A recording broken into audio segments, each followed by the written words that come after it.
Tamie, let's talk a little bit about remembering who we are in the workplace. You know, it gets so stressful, and like yesterday I went to my email and I had 50 emails, and if I just get started on them, I arrive really tense.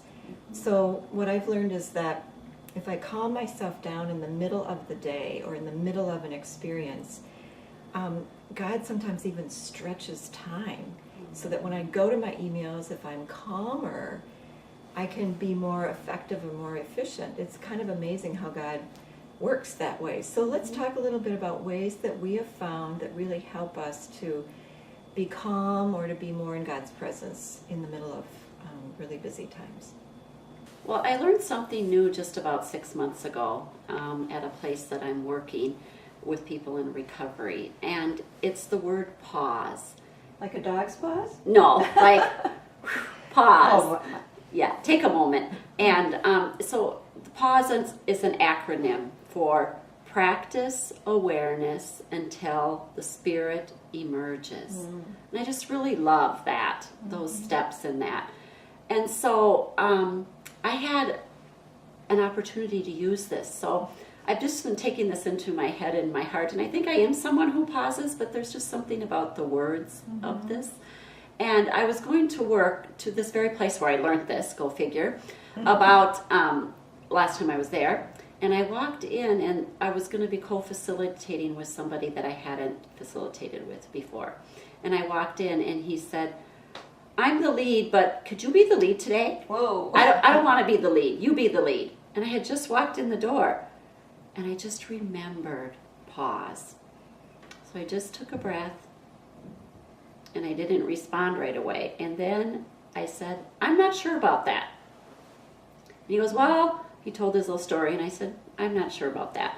So we just parted, and I got to get settled at being at work, and then he came back and said, "So are you going to be the lead?" And I had just been sitting with myself and practicing the awareness of the Spirit, and what came up for me was, I said, "No, I'm not going to be the lead. I'm going to be the co-facilitator. You can be the lead, and tonight I'm here by myself, and I'm going to be the lead because I'm the only staff person here." So it was really a calm response and very true to checking in with myself and with God. And you And didn't have to react to him? yeah, You could just say your truth. I could just speak my truth and let that be. That's cool. Yeah, How did you feel afterwards? really good.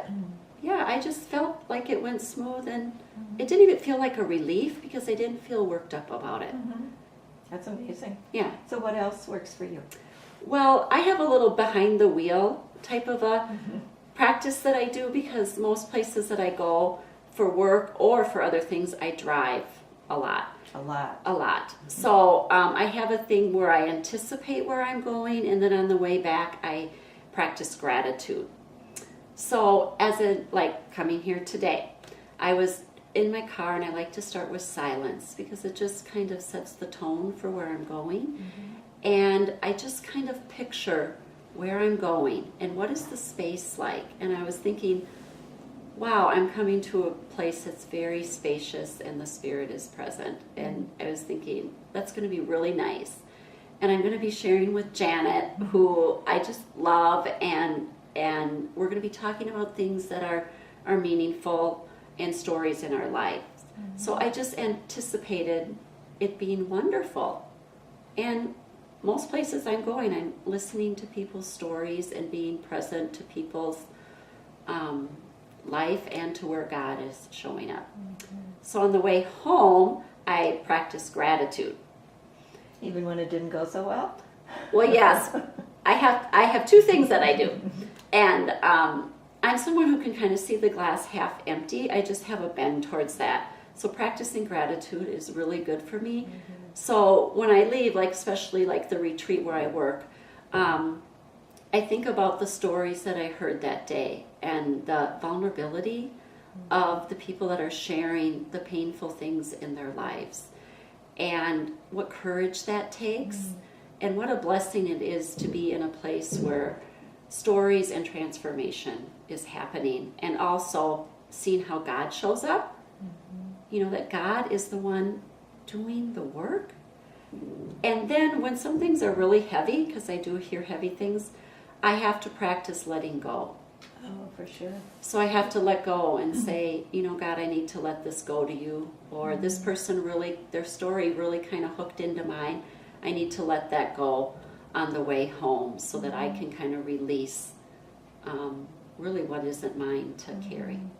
And without even really naming it this way, you're actually doing an examen Yeah, of your day. go figure. Got it work. Got it work.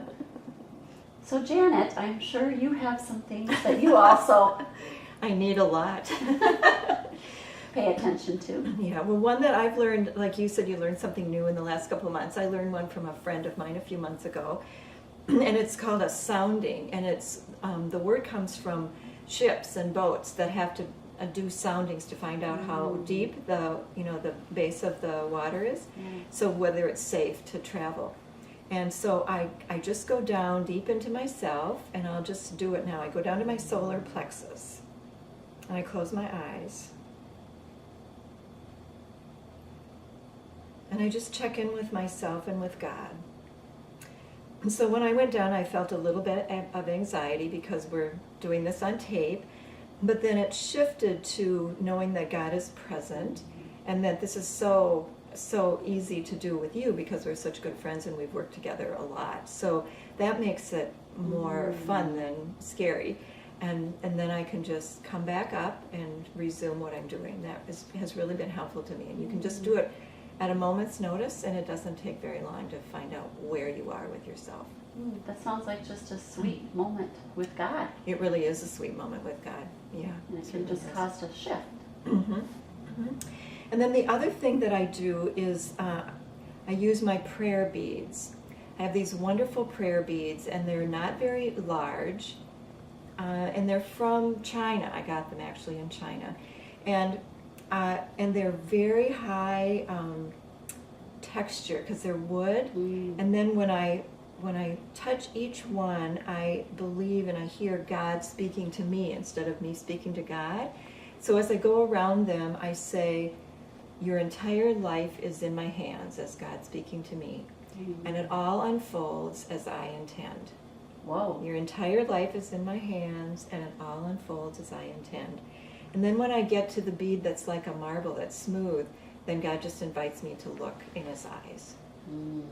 And so when I really believe that, when I'm in the middle of a stressful day and I do that, and I really believe that my entire life is in God's hands, it just shifts my perspective to what's going on. Like, I don't have to worry about it as much, and I can go, oh well, it'll be what it'll be. Now that means you have to have a loving image of God, so that you don't feel God is, poking at you or anything. But I really find that very calming, really calming. So we have 4 different ways that we can try to remain calm in the middle of chaos. That can be simple. They can be simple. We just have to show up. How cool is that?